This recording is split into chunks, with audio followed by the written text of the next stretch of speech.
Welcome, ladies and gentlemen, to the Soul Seekers podcast, where we believe that hunting has the power to transform lives through primal adventure, as we share our mission of mentorship is conservation. To learn more about everything we do, check out our show on CarbonTV or go to soulseekersnation.com. Freedom on, everybody, and stay soulful. This podcast is proud to be brought to you by the Crazy Elk Company. Go to crazyoutcompany.com to pick up yourself a tag wallet, custom kill kit, or one of their e-tag systems to throw in your pack this coming hunting season. Use the code SOULFUL with a capital S to save 20% at checkout. This podcast is also proudly brought to you by OnX Hunt. When I first got into hunting, I kept hearing all about public land and different access and how to find different locations to hunt. I was like, well, how are people even identifying all this stuff? Well, sure enough, I came across the #1 hunting GPS app, and that is OnX Hunt. If you guys want to get better at hunting and go deeper into your scouting, OnX Hunt is the #1 GPS app for that. Join the millions of hunters who trust OnX Hunt to find more game, discover new access, and hunt smarter. It was a game changer for me, and I know it's going to be a game changer for you if you've never used it. If you have used it, you know the power that it holds. Guys, I really hope you enjoy this episode. If you want to know more about OnX, go to onxmaps.com/hunt and check out their app. Be blessed, freedom on, and stay soulful.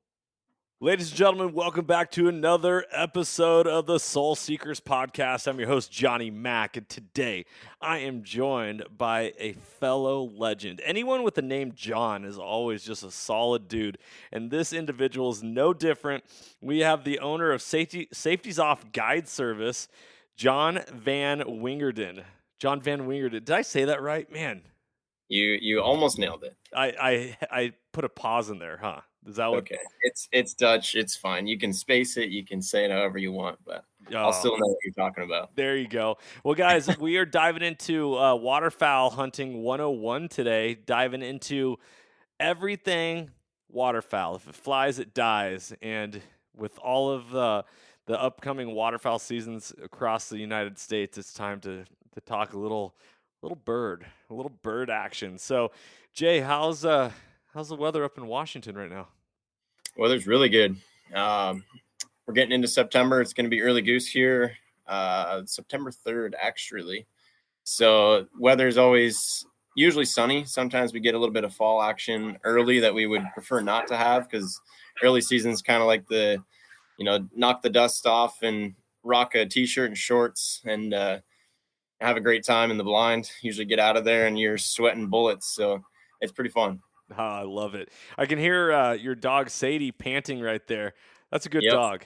So it is all you listeners, John had the distinct pleasure to host Soul Seekers and myself on our very first ever waterfowl hunt. And that was 2 years ago.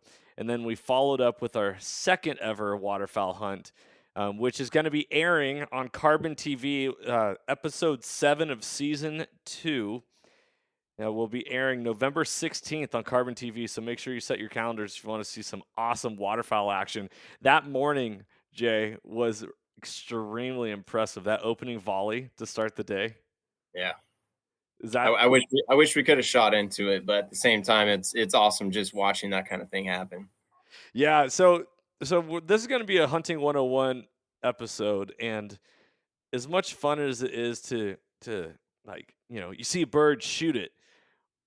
Give a little background on that very first opening volley where there was how many ducks do you think there were? Like a couple hundreds? I mean, looking at the videos, it doesn't even do it justice. But even in the video, there's in film or in screen, there's probably over a couple thousand easily. And why do you not shoot into a volley like that?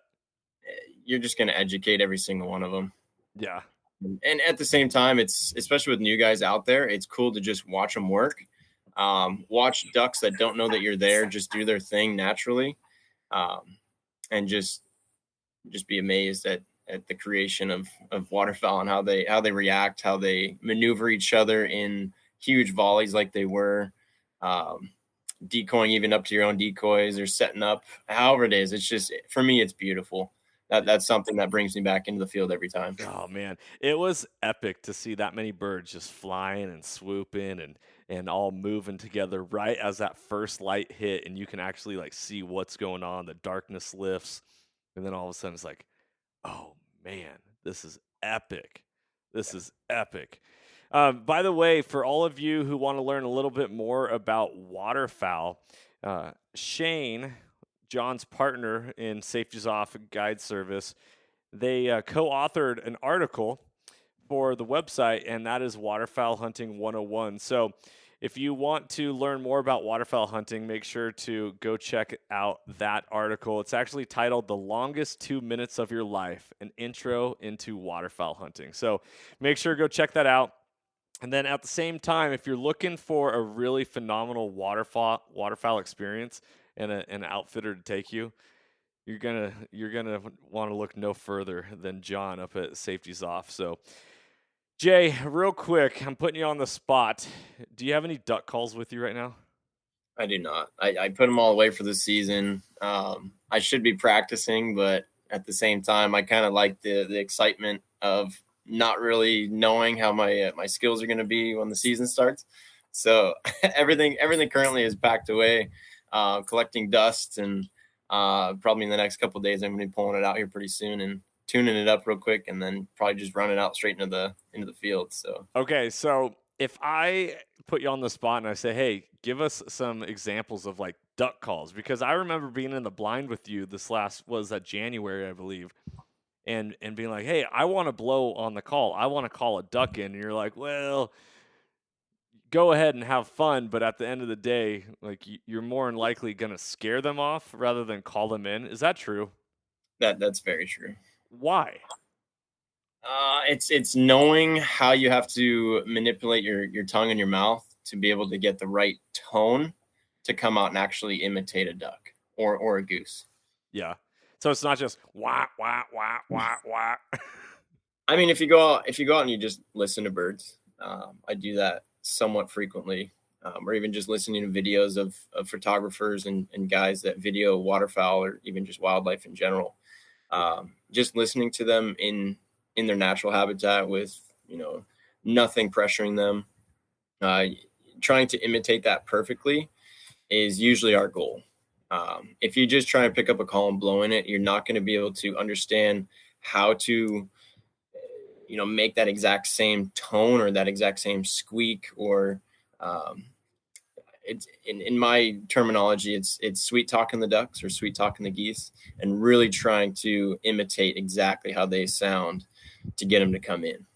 And earlier in the season, right, if you wanted to practice, or if we have new guys that come out and they want to kind of learn how to duck call or goose call early season, I'm all for it. We can play around. There's a little bit more time that we can do something like that. Later in the season, normally we try to just not have anybody call or do anything like that, because those birds are so educated. They've seen it all. They've heard it all. And you have to be on top of your stuff. So yeah, if you just pick up a call and just try and do it, you might get lucky. You might. I want to give people the benefit of the doubt, but at the same time, you really got to kind of know what you're doing. So how hard is it to actually learn how to duck call then? I'd say duck calling is probably a little bit easier. Certain notes would be easier to learn than a goose. I mean, duck calling probably took me about 2 to 3 years to really nail down and understand, and also finding the right call that fit me the best for my lips, what my tongue can do, the amount of air that I can, hold in my lungs, blah, blah, blah. Goose calling took me about 5 to 6 years to really nail it down and actually find the right call, understand how to tune a call. That takes a whole nother level of really understanding your call and what your abilities are to be able to blow that call. Any tips, tactics for a newbie grabbing a waterfowl call and being like, all right, I'm gonna give this a shot? I would heavily suggest buying something off the top shelf. Do a little bit of research, maybe reach out to me. I will give you my honest opinion about any duck call out in the market. I may even buy the call if you are so devoted to a specific call company, whatever. And I'll blow on it and I'll let you know if that's a good beginner call or if that's an expert call. Anything double read is going to be a little bit easier to form notes. Anything single read is going to be a little bit harder to kind of manipulate the read and make it do what you want it to do. Goose calls, from my understanding, from what's in the market, all of those are single read. I don't think there's anything double read, but most goose calls are just all single read and they're all short reads. Yeah. A little bit harder to get that read and get that call to do what you want it to do without having experience understanding it. I was always extremely intimidated when it came to waterfowl hunting because you have to, or at least from what I thought, I mean, who knows, and this is why I have you on the podcast, is you got to have this set of decoys, you got to know where these birds are, you got to have a blind, you got to know how to call them and all this stuff. And so I was looking at like decoys. I was like, oh, that's expensive. How can I commit to buying decoys if I don't even know how to call? And I looked at some duck calls, and they're like $150+ like a really good duck call. I even saw maybe upwards of like 180 to 200. Is that accurate? That's very accurate. Why? It all depends on, if you're buying a handcrafted wood call, the time that goes into it to actually file down the reeds. Because and I don't know a whole lot about actually building calls, but the amount of work that goes into it a lot of times, I mean, there's your labor hours that need to get into that, that covers the cost of the actual call. Yeah. So, I mean, there's wood calls, there's acrylic calls, there's all sorts of different types of calls. You can buy cheap plastic ones, cheap acrylic, and then you can get into the really nice stuff that a lot of, what we guide with, they're a little bit more top of the line. Or some of the companies that we use, they kind of build them a little bit differently. They'll put like a little, and don't quote me on this, but it's almost like a rubber material in some of the guts of the actual call itself, just to actually get more of a goosey sound or a really deep, raspy duck call. They'll do all sorts of different things to their calls to make them stand out, but to also imitate a duck or a goose as clean as possible. Wow. Okay. Can you just with your mouth make some calls since you don't have an actual hand call with you?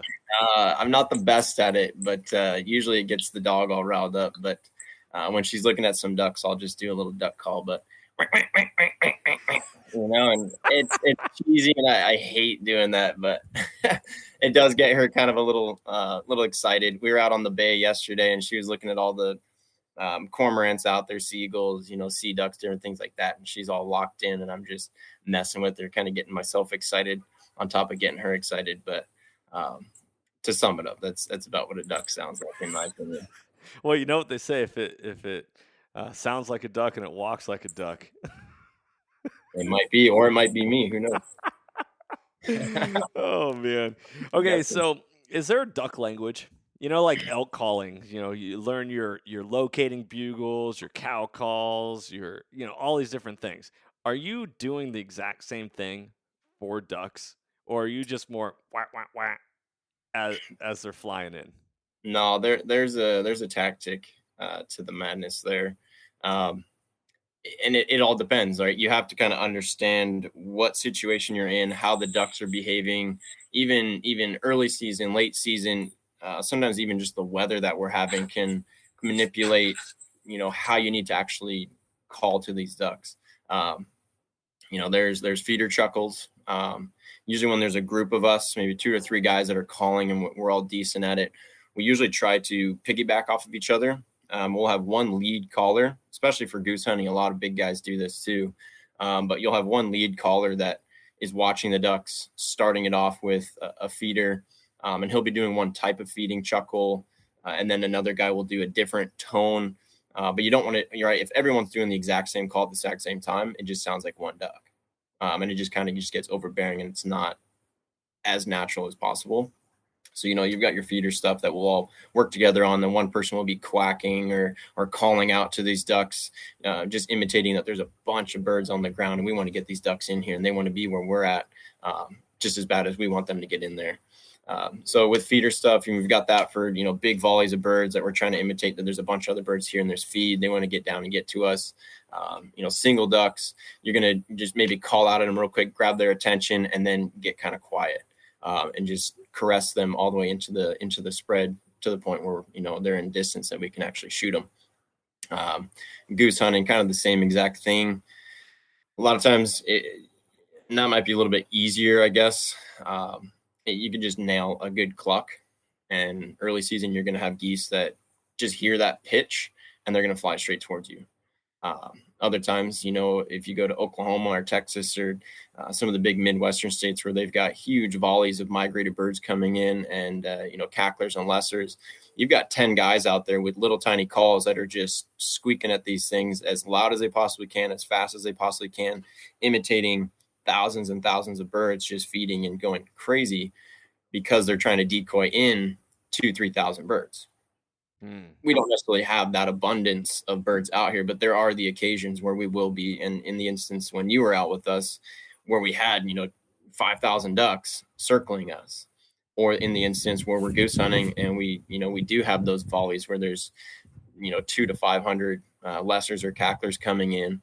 And you want to get them all excited. You want to get them over to you. I mean, we've called in geese from, and as a crow flies, probably 10 miles away. At least that's what it looks like, right? I mean, they're far. You can't identify. Sometimes, they just look like a plane. Sometimes they look like an object, and all of a sudden, boom, they start to move.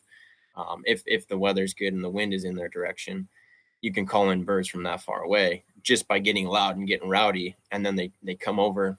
Then you start changing up your tones and how you call and who's going to call at certain times. Calling if they're looking at you and they know exactly if your hide is bad, different things like that. So there is a world of a science that really goes into it that most people introductory don't know. And that's where they fumble and make their mistakes. And for us working as a team, and we all understand how it needs to happen. It's like a symphony. One person's doing the violin, another guy's doing the trumpet, the other guy's, hitting the drums. There's a whole orchestra to it.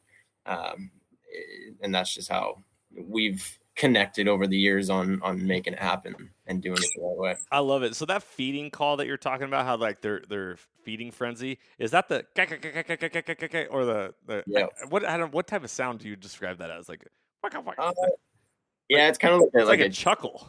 It's almost like a chuckle, yeah. And and even on top of that, there's different types of feeding chuckles.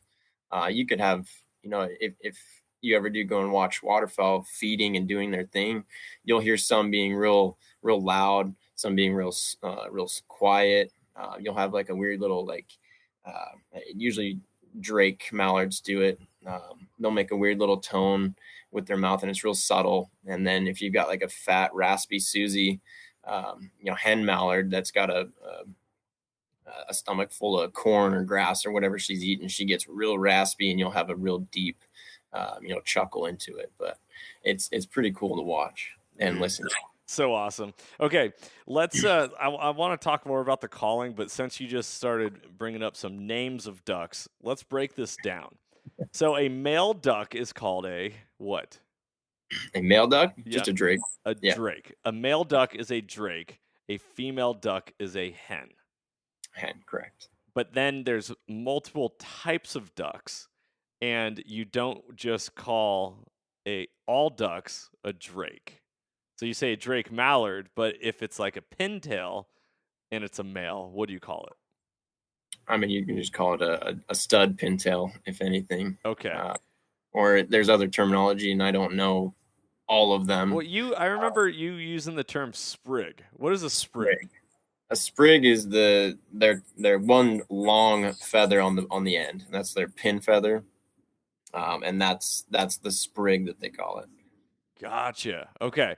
So then when you're identifying ducks in the air, what are some of the things that you're looking at to know what type of duck it is? Because that's one of the hardest things to start recognizing is you might not know what that duck is until it's 30 yards in front of you in shooting range. And you're like, oh, can I shoot that or can I not shoot that? And that one, I'm not, perfect at it. There's some of the other guys just have 20/20 vision, and they can see exactly what bird it is. Sometimes even identifying, if it's a drake or a hen. But a lot of times, each duck species has a different wing type of design. So you can kind of identify that, and then their back tail feathers, you can identify that as well. Their head color, most of the drakes have nice colorful plumage. So you'll get, those pintails that have the nice chocolate head. You can usually identify those ones. Widgeon, that one's usually kind of a hard one for some people when they're all together. But what we always try to identify is that when they circle around, the males will have a large white blotch or like a little square on their wings. Boom, you can identify that's a drake. Try to pick those out when they do come belly up to us, which is a little bit harder to identify, especially if the sun's not right or whatever. And you can pick those ones out and end up shooting nice drakes or stud drakes, as we call them, that are more mature birds that have all those nice colors that we're all looking for to snap a good Instagram photo of, or put on the top of the file. I never understood until I went hunting with you guys for that very first time, and I shot that stud pintail that I had mounted. What really separates a mounting duck, or a duck that you would be like, wow, look at this one, versus the rest of them? And I guess really comes down to the sentiment, knowing that you actually shot that bird, or you've been looking to add that bird to your collection. But ultimately, a lot of these birds, their feathers and how clean they are and the pattern of them, it really does stand out when you start comparing them side by side. Mm-hmm. Is that as a newbie, it was always like, I don't know why. What's the difference? I learned Drake mallards, they have different curl feathers, or yeah, and it all depends on the age of the bird too, and sometimes even the location that they came out of. You're not going to find a nice stud Drake mallard that lives in your local, golf pond, versus a bird that came straight out of, BC, or all the way even from Alberta or something, that's traveled and been in all the cold weather conditions and fought its way all the way down. And then you shoot that and you compare that next to a nasty little local duck, you're going to see the difference in it. Interesting. Okay, so talk about this migration season. You say early season in the state of Washington starts October 1st. So we've got the early season goose that starts September 3rd. And that's for, at least just for the state, right? They have early seasons all over the place, but that's just for local, northern, or just big Canadians, just that have been here locally all summer long. There's usually, at least in our area, because we have so much good breeding grounds and everything, we'll have a ton of birds that stay here. I don't know what's going on in the background. We'll have a ton of birds that roost here and that stay here and breed here, that will actually be able to have a season that we can actually shoot 5 birds to knock that population down early enough in the season, because those big northern Canadians, they can wreak some havoc on a lot of golf courses, your own personal properties, even ponds, lakes, different things like that. Goose poop is disgusting. It's terrible, and they terrorize golfers. And since we have so many golf courses around here, there's actually people that end up getting rid of them, or try to get rid of them, keep them off the property, because they do get extremely territorial and defensive, and they'll actually attack you. I remember growing up, I lived right next to a golf course in the town of Marysville, and I went out my front door one day. I guess, what time of season would it be that a goose is super territorial? Is it winter time or is it fall? No, it's right when they're breeding. So you're, springtime. Okay. Late spring, you'll start having those real aggressive birds that get real territorial. So I lived close to a golf course. I could, back in my day, I could probably throw a ball over to the golf course. But Uncle Rico? Yeah, just straight Uncle Rico style. However, there is a goose in my neighborhood, in the street, right in front of my house, and I went outside, and it started sprinting at me and wanted to attack me, and I couldn't, I was like, dude, I'm about Really? to drop kick this goose. I also was a tiny little boy, and I was scared out of my mind when a goose about 3/4 the size of me was running at me full speed, honking, and wings all out. And maybe that's what's attributed to my love for waterfowl, because I've never been attacked by a goose, so I never had that traumatizing experience to ever keep me away from them. But hearing the stories, maybe it's my duty to defend the general public against these terrible beasts. I don't know, right? But Well, and that's why you're called Safety's Off, right? I love it. Okay, so John, when it comes to shotgun shells, chokes, all that, what do you recommend for goose? What do you recommend for duck? Chokes, all that. So I haven't branched out very far on chokes. There's a couple guys that use, Carlson. I've just stuck with Pattern Master my entire life. I've never had a problem with them. One of my guns, I still have the original choke I put in when I was like 16, 17, and I'm 27 now. So, right there, it should show that that's a pretty dang good product. I like to do a real long, it's just real extended choke. I like the look of the choke that actually pops out of the end of my barrel. There's plenty of them that are real stubby. They don't pop out much. They're not for show. But for anyone starting out, I wouldn't get a full choke. I wouldn't do anything like that. I would just stay with your modified choke that comes with the gun. Learn your gun, understand it. And as you progress and you really want to reach out a little bit further, which does take a little bit of skill, go with an extended choke or with Pattern Master, they actually do specify this is for ducks or this is for geese. And how's that going to affect your pattern at a certain distance? But for myself and most all the other guys, we just use the goose choke provided by Pattern Master. And we can reach out with spreads that are, probably, 4 to 5 feet wide, 60 to 70 yards out. And that's a stretch. I don't prefer shooting that far, and I don't condone it. But if you ever needed to, you could reach out that far and know that you do have penetrating pellets in a, confined into enough of a pattern that it will knock a bird down. Man, that's something else. So what size shot? What length? What do you like to shoot? For my shot size, Yep. Or with my barrel size and stuff.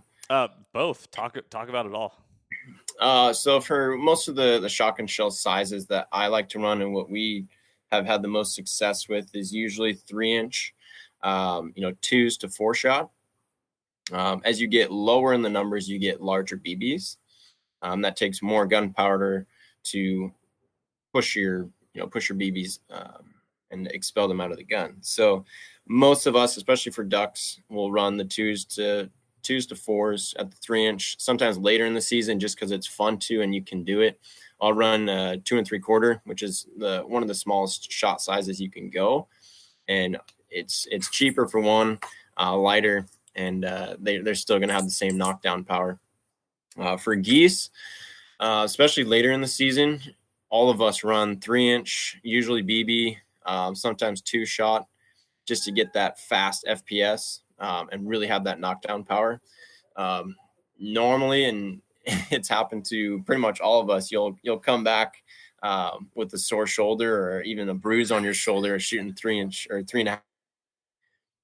But that usually when you're shooting it, you don't feel it. But when you get home, you definitely know that you were shooting 3.5-inch for that day. And usually we never regret it, but you are sore for a couple of days and you were shooting it.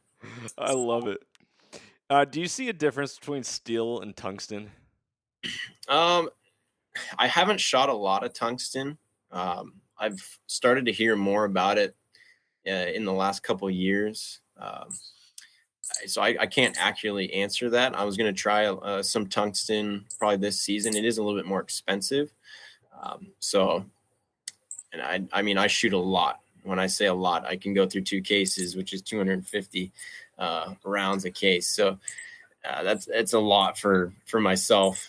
So when I'm shooting tungsten, it's got to be some nice birds or a pretty favorable, Thanksgiving Day buddy shoot that I'm going to be shooting some good shells at these birds. Oh yeah. Shotgun shells are not that cheap anymore. Nothing's that cheap anymore. But at the same time, they're very hard to come by.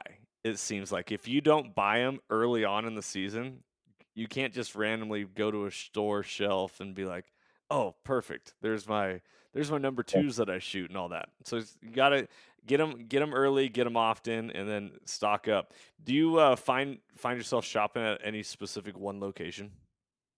We've got a local sports shop, Dave's Sports Shop.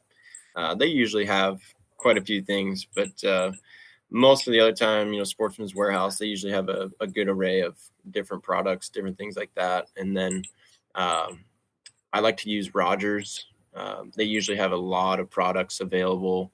Usually everything's in stock. And I mean, the convenience of being able to order shells and certain things, it shows up at your front doorstep. You don't even have to go outside. Right.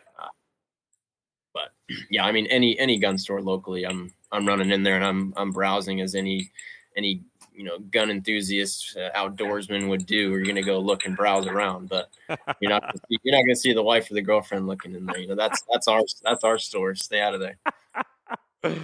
I love it. I love it. So let's start the basics. One thing I didn't realize when it comes to waterfowl hunting is that you actually need to do your scouting. I just more like, if you go to a field, the birds will be there type thing, and you can just get started. It's not the case. No, that's not the case. And that's the perception that we give when we guide, right? Because people come out and they just see that we rolled up to a field. We don't really give them any insight beforehand sometimes, just to add to the excitement and the mystery and the unknown of the day. I mean, even for us psychologically, we're like, I really hope this works out today, up until we're limited out or we're actually shooting ducks. It's like, okay, it actually happened. But no, there's 90% scouting, 10% hunting. The amount of work that goes in from Monday to Friday, and we've got a hunt on Saturday, we're scouting and we're looking around every single night, every single morning, Monday to Friday, trying to pin down these birds, understand their habits, understand what field they're in, what's the weather going to be like, what's the location, what's the hide. And sometimes you could be looking at 4 or 5 fields and the weather will flip and none of them are there the next day. So you really have to understand the habits of these things, understand the weather, and really know what's going to happen with the weather wise that may impact our Saturday hunt. What's the wind going to be? Is there going to be rain? Is there going to be sunshine? How do we play our hide to best suit that location so that we can maximize our hide and be able to kill something. So expand that more. What does the wind have to do with it? What does the rain have to do with it? How does that affect the setup? And we're getting into deep sciences of it, and I'm all for it because I love getting deep into it.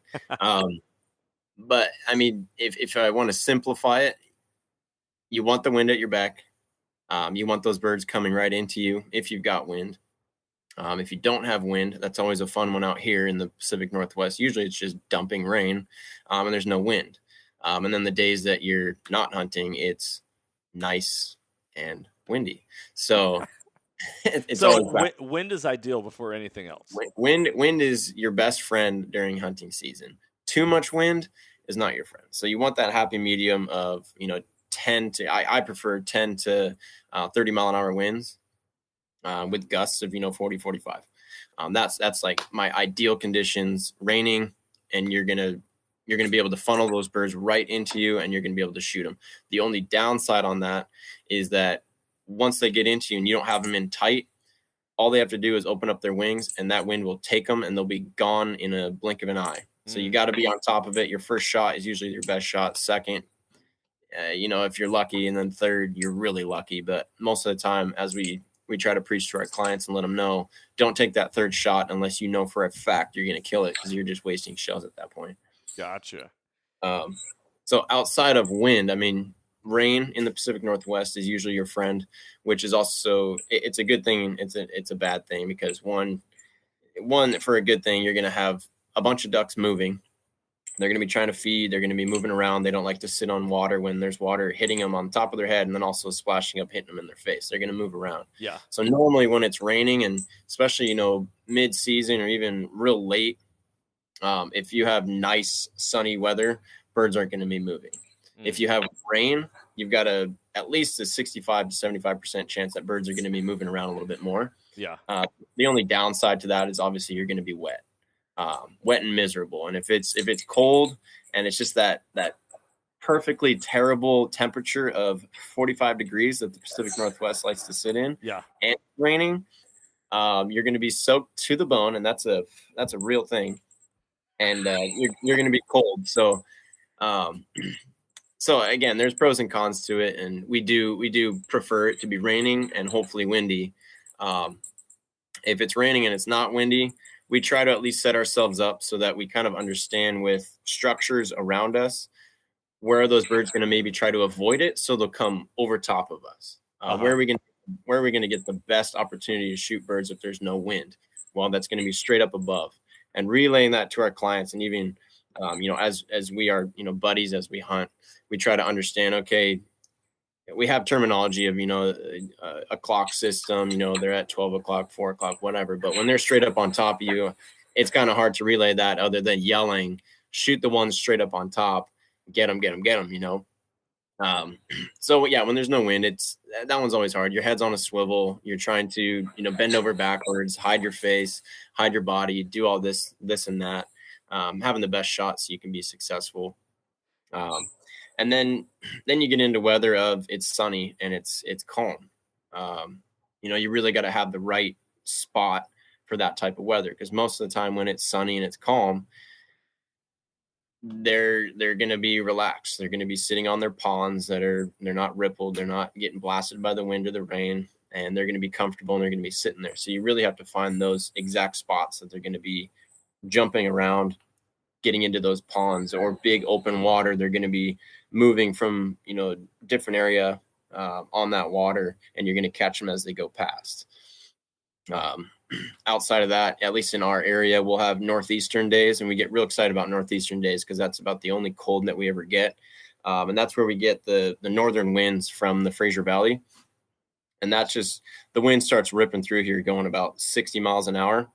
And if you hit it right, and I've almost mastered how to predict the weather, almost. I'm still 50-50 as any weatherman is, but usually if you can see precipitation moving in off the coast, and you see the next day there may be a northeastern push of weather, you might get lucky and get snow.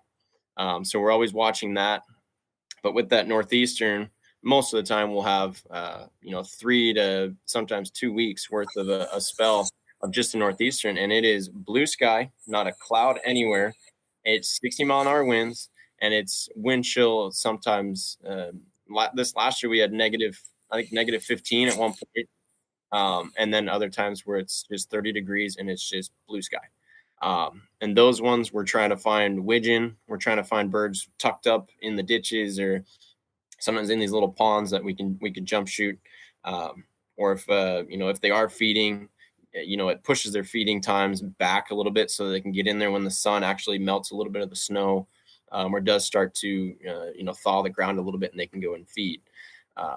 So we're always watching the weather, always trying to predict what it may do, or how our day in the field is going to be, and then relaying that to our clients to let them know, hey, tomorrow is just going to be lights out. It's going to be awesome, but bring your raincoat. Or tomorrow's going to be pretty bad. It's going to be mild, 60 degrees, no wind, no nothing. These birds are just not going to move. We may have an early morning push, but in reality, we're going to be wasting our time. And I don't want to do that. So we'll make that call. A lot of times when people fly out, that's one thing. We're going to go out. We're going to do the best that we can do. If there's local guys, a lot of times we'll postpone. We'll go to the next weekend. We'll go to a better weather day that we can actually be successful and without wasting everybody's time. Yeah, that makes sense. So for all the people who don't have like private land, farmers' fields, which is, cornfields, all that ag fields to access, what's some of the best ways to find ducks and to hunt them? Is it more just, ditch jumping them and taking a walk, or taking a walk behind a gated logging gate? or a gated logging road. There we go. And then just looking for ponds that maybe a random straggler is going to be sitting on. What's some of the best protocol for this? I would suggest, so this Washington State does provide a really good program. I wish I could run it, because I'm not saying I could do it better, but I think I could help them out.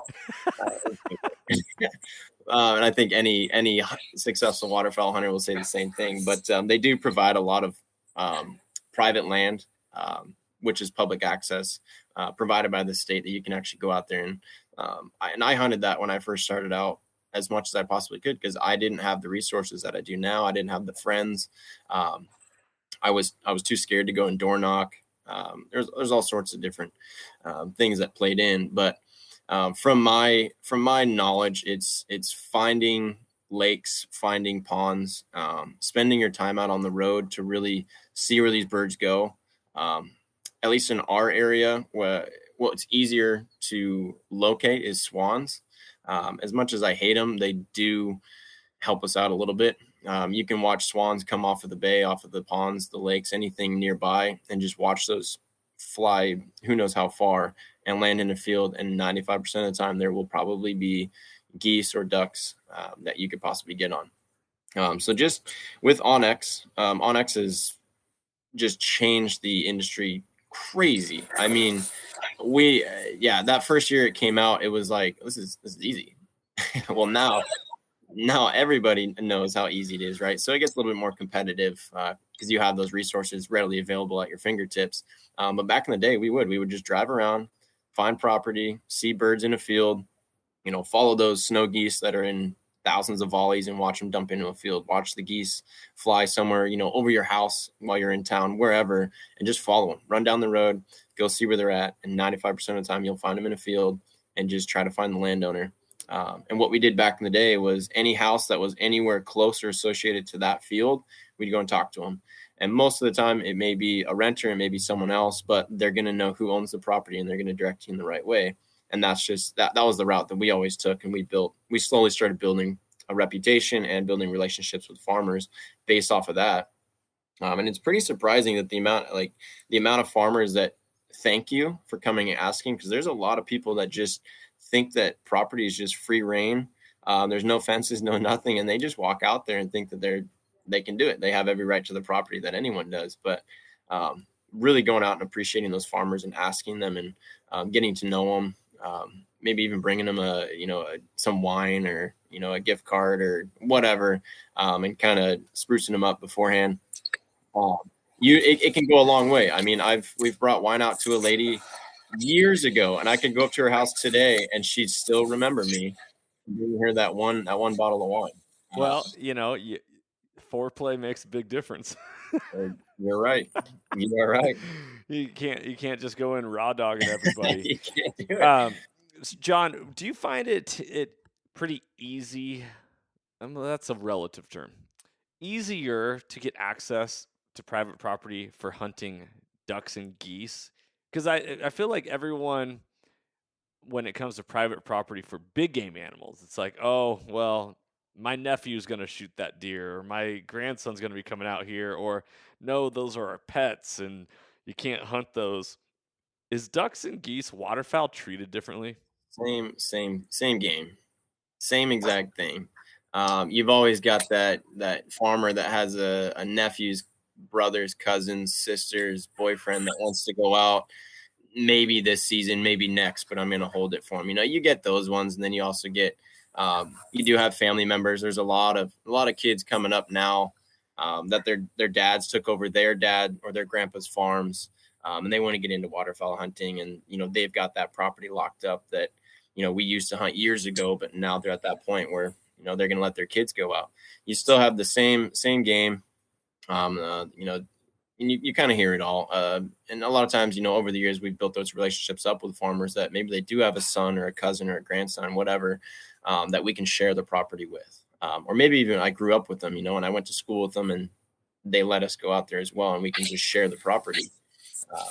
It's the exact same. I would say that big game, you do get at least most people get a little nervous about it just because there are rifles and, longer range guns, blah, blah, blah. Shotguns are more short range. So getting further out in the field, they don't feel in danger, or, you're less susceptible to shooting a building or hurting someone.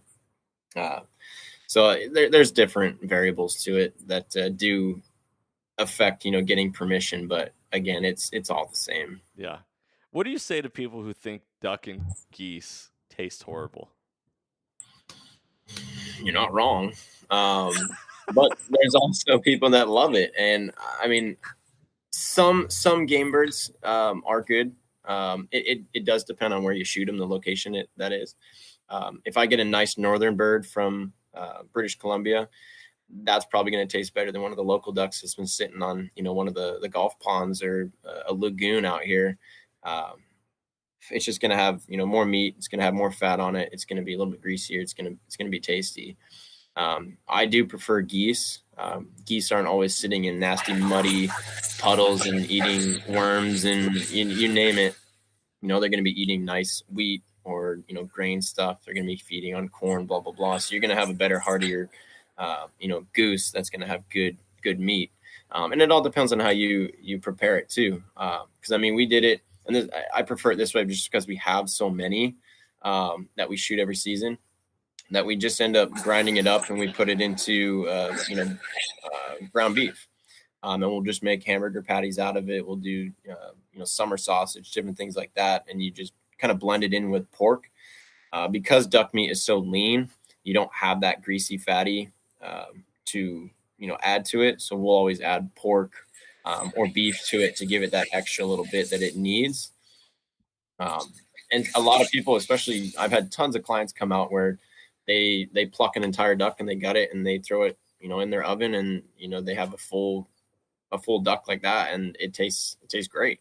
We had the luxury of our buddy Gerard. He came out, he cooked for us, and we did skin on the duck, and that was amazing. I'd eat that probably just one day out of the week, but I probably wouldn't have it every day. But I'm not taking my ducks to the butcher and getting steaks made and all kinds of stuff. It's not quite worth that. But making the sausage and doing the burgers and whatnot, that seems to be the best way to do it, in my opinion. But again, some people may argue me on that one. I know duck fat is super expensive at the grocery store. You ever thought about collecting all the fat from the birds over the season and just jarring it all up? I don't think it's worth my time, yeah, to be honest. I really don't. If someone wants to buy it off me, or if they want to take it from me, by all means, I'll give it to you, no charge. But I'm not going to go through the time and do that. I'm already busy as is, and like I said, scouting is 90% of my time. So going, doing all that, it's Monday to Friday, I'm scouting, and then I'm lining something up for Saturday, Sunday. So yeah, if someone else wants to do that, or they want to come hang out with us and offer that as a service, and we can do a trade, by all means, man, I'm right here. I love it. I always think of when talking about ducks and geese, the movie Christmas Story at the end where they go to the Chinese restaurant and they bring out the goose and he's like, it's smiling. It's smiling. And he's like, oh, wham, and cuts the head off. Yeah. That always cracks me up. What other little tips and secrets would you say for all the beginner waterfowl hunters out there? We talked about locating birds. Love that. I didn't realize how big scouting plays a factor into it. We talked a little bit about calls, but you said in order to get good at it, you just got to go out and start doing it. Intently try to listen to the animals. Listen to them, but if we're getting into calling again, I would suggest videoing yourself. That was the best way. And I did this when I started goose calling, because I had an expert goose hunter and caller sell me a $20 zinc goose call from our local sports store, and he swore by it, said it was the best call. The second I videoed myself and I heard that thing, I threw it away. And I went and bought a nice call, and I videoed myself again. And I just started going off of that. And then I was watching video after video after video after video. And I'm completely self-taught, just from YouTube, just watching, those old school guys, those guys that started their own call company, and they give you those tutorials. And I just tried to mimic that as best as I possibly could and video myself as much as I possibly could, without annoying everybody in the house or, whoever else. But, videoing myself in the car doing that, or when I am scouting, there's times where I'll sit and I'll just call at birds and kind of just screw around, but, see how they react to my calling. If they get scared and they walk away, or if they get all interested, there's different ways to do it. But that was always my way of, practicing and really understanding how do I sound from a different perspective.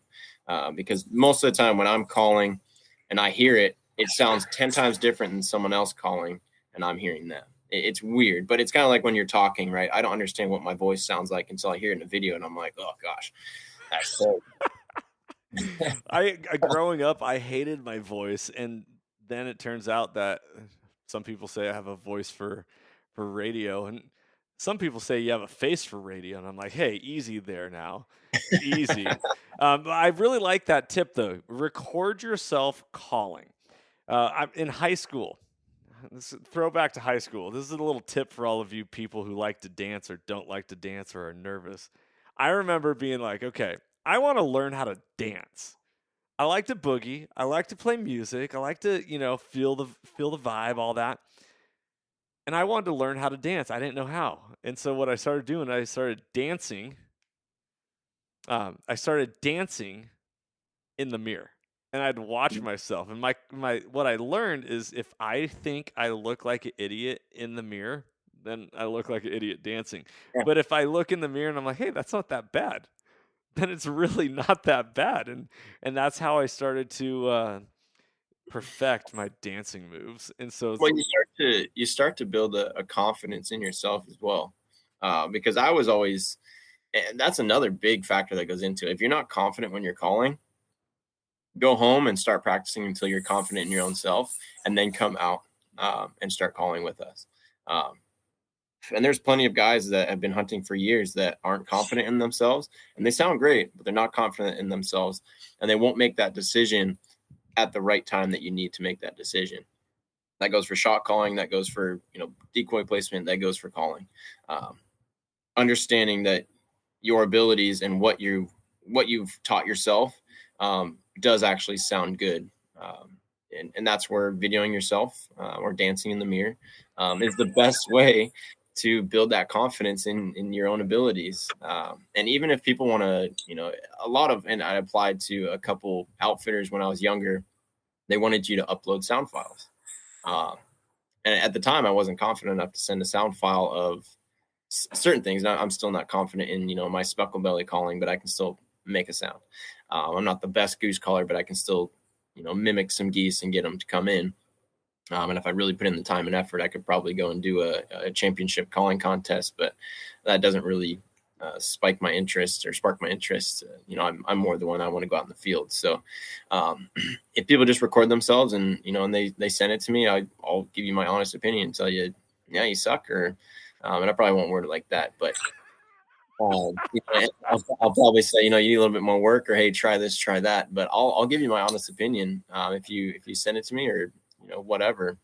But that is the best way to build your confidence, is to just record yourself, because you'll hear it from a different perspective. I love that. And at the same time, the saying I was always told growing up, always pretend like you know what you're doing. Yeah. If you are the handsomest, the most handsome guy out there, and you're super nervous asking a girl out on a date, it's going to come off really awkward, and then it's going to probably not going to go the way you planned it. You go in there with some confidence, be like, yeah, baby, I own this. Game on, right? Yeah. Oh, yeah. So I love that. Okay, so real quick, decoys. We haven't talked about these yet. How many decoys is a starter spread? I know this is like a rabbit hole of things, because you can have decoys for days. You can have the flat ones, the round ones. We've acquired decoys over years and years and years, and guiding helped out with some of the costs for all that. So if you're beginning out, I would suggest in buying, a variety of different things. You don't need to go and buy the top of the line Avian X's or Dave Smiths or the custom made ones that are all different. But having some consistency and some variety in your decoy spread is going to set you apart from the guys that just throw their dive bombs. Even though the dive bombs are just the silhouette, products that are out there on the market, they're gonna serve a purpose, but you don't have that I don't even know the word for it, but you just don't have. You need full bodies to appeal to birds that are coming over. I mean, birds are flying. You use a cow decoy when you're elk hunting, or even a regular cow decoy when you're antelope hunting, and that's just because they're at eye level with you. So you got to think about the birds that are flying over you. Have some consistency to your actual spread, and having full bodies is going to set you apart from guys that just have just silhouette decoys. Just because, I mean, what birds are flying at ground level, going straight into your decoys? Maybe a couple dumb ones, maybe you're getting lucky, maybe it's windy, but you need to have something that has some sort of consistency in your spread. And especially out here with no wind, you're going to want to buy some full bodies. And I mean, you can go, I call them flamboozies, which is just flambeaus.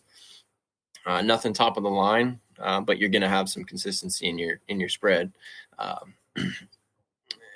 Yeah, I mean, invest in some of those and then slowly start, you can sell them and, buy some nicer stuff the next season. Or just keep buying. How far away do you put decoys from your blind? There's so many variables that go into doing it, but most of the time we like to put them at least 20 yards away from us. And then our shooting range is between 20 to 40 yards away, and that seems to be the money kill spot.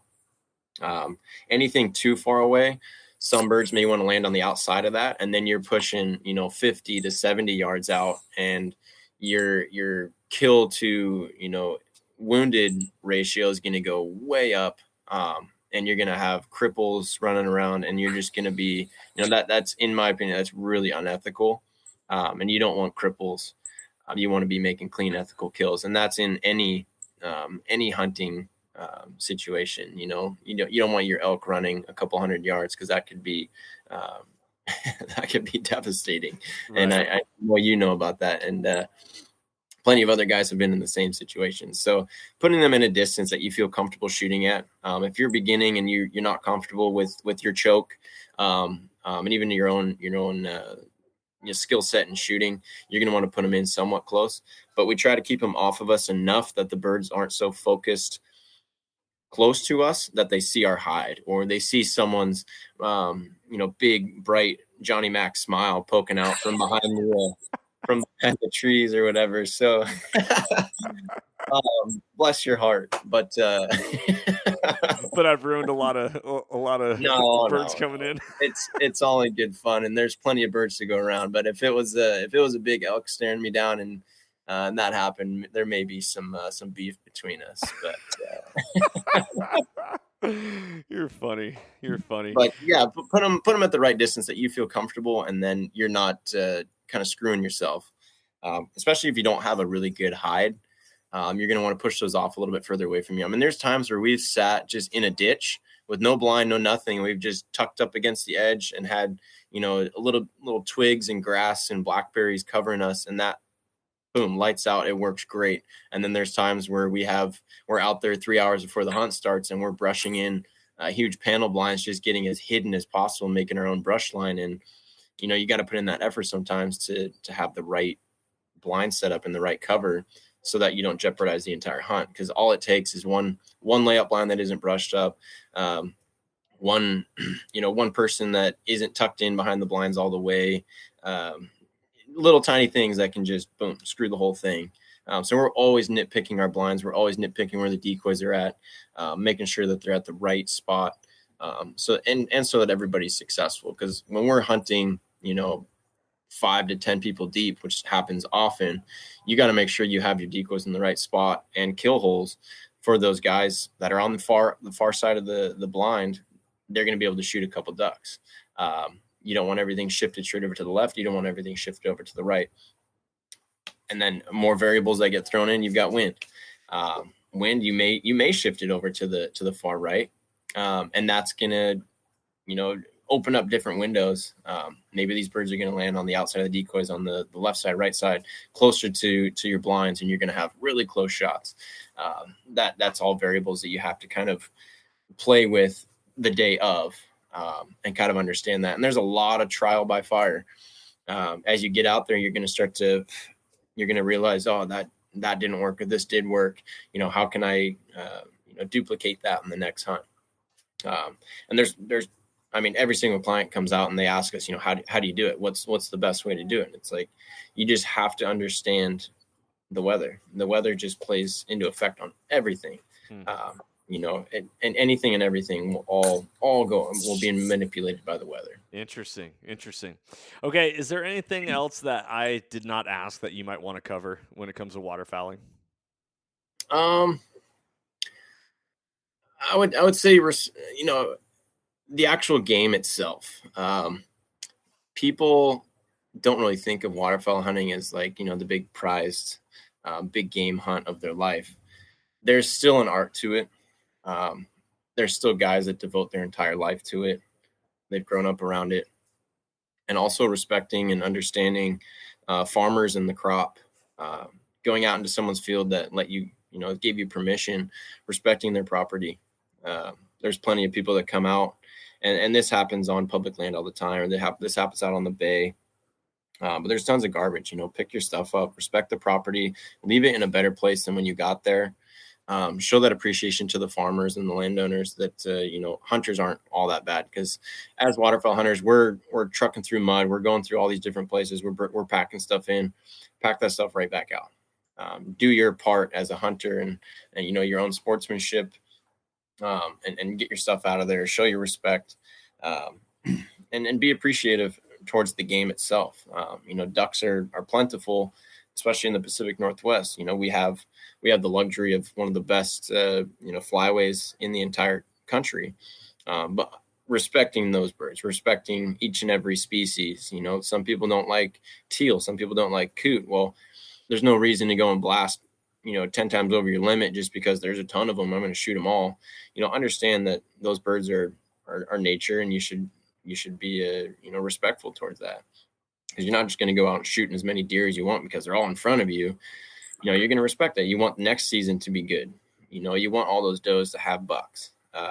You want those ducks to go back and have, 10, 20 babies, and bring down tens of thousands more ducks the next season, so that every season is good. And that's all stuff that we promote through Safeties Off. We try to relay that to people that come out. Most everyone's new.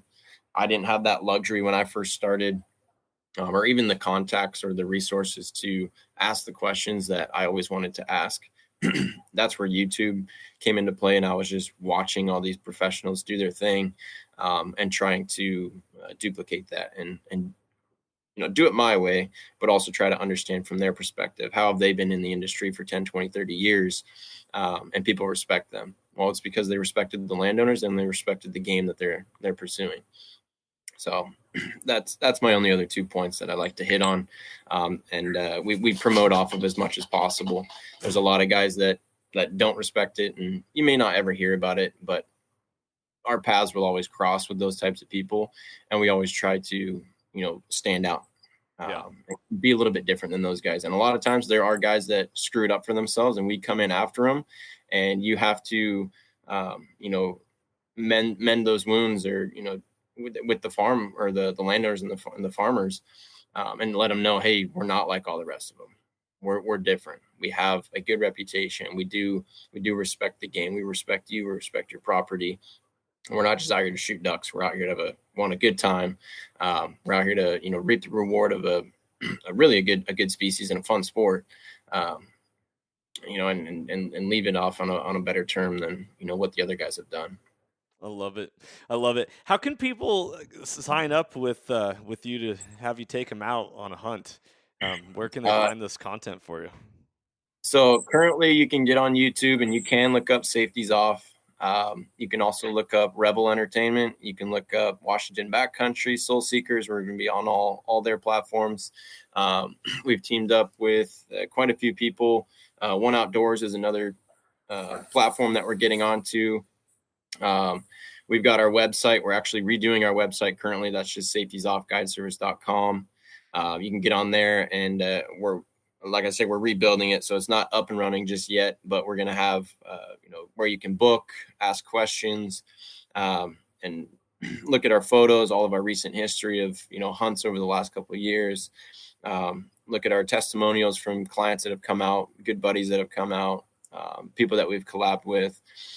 And then we'll set up a section as well that actually has the guides that are on there and everyone that's associated with Safeties Off. And you can actually see them, read their bio, understand who they are, and know who you're going out with that next day.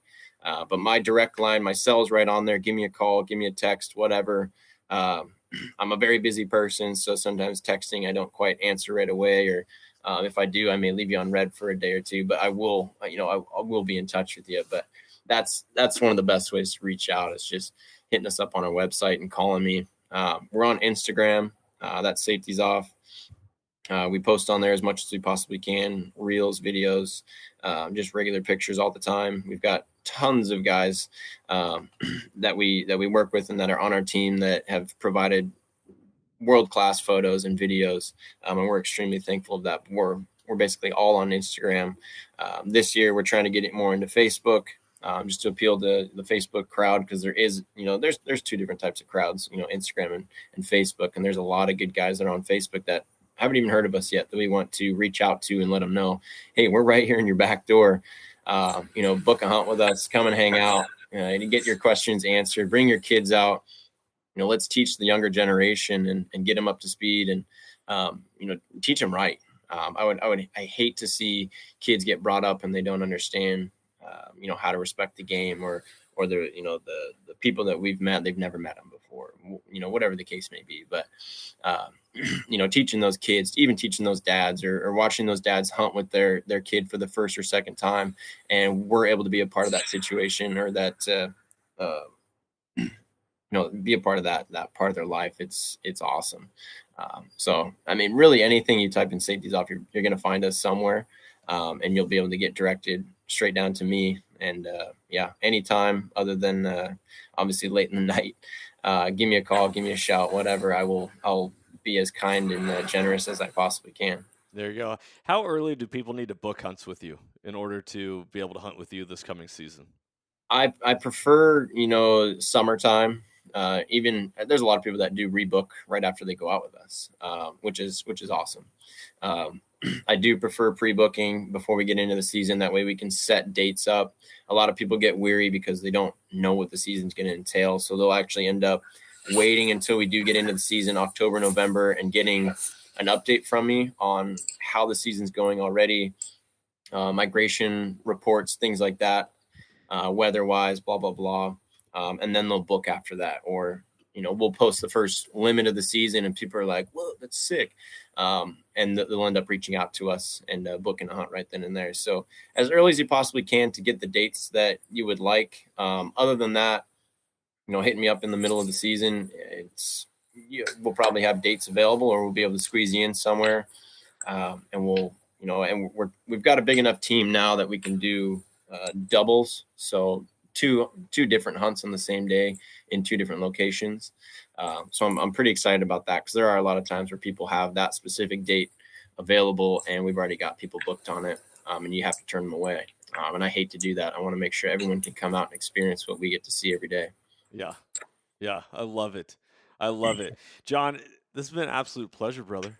It's so good to connect with you. I miss you. All you listeners, I might be able to post a picture for the social when this episode releases, because the hair and the curls that this guy had back when I hunted with him were phenomenal. And so it's like, I feel like the world needs to see that. Jay, thank you so much for coming on this podcast, this episode.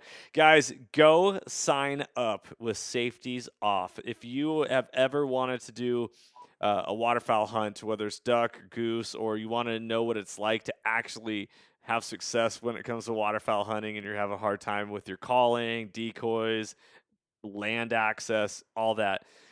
You will learn a ton. This is one of the things I picked up right away was that Safety's Off is out there for you to be able to do this on your own, which is something that a lot of outfitters, I would say, are not set up that way. So their success is that you are successful and that you have that ability to take it on your own. So go sign up with them. It's not too late. And at the same time, go give them a follow on socials. If you have any questions, feel free to reach out to me. Obviously, John, Safety's Off. Guys, be blessed. I hope you enjoyed this episode. Freedom on, and as always, stay soulful. If you enjoyed today's podcast and want to support the show, you can always like, share, subscribe, and leave a rating as it helps us share our mission of mentorship is conservation. Thank you so much for tuning in and being a part of Soul Seekers Nation as we transform lives through primal adventure. If you want to get more connected with the podcast, check out the Soul Seekers Nation Facebook group as I look forward to connecting with you on the next episode. So stay tuned and stay soulful.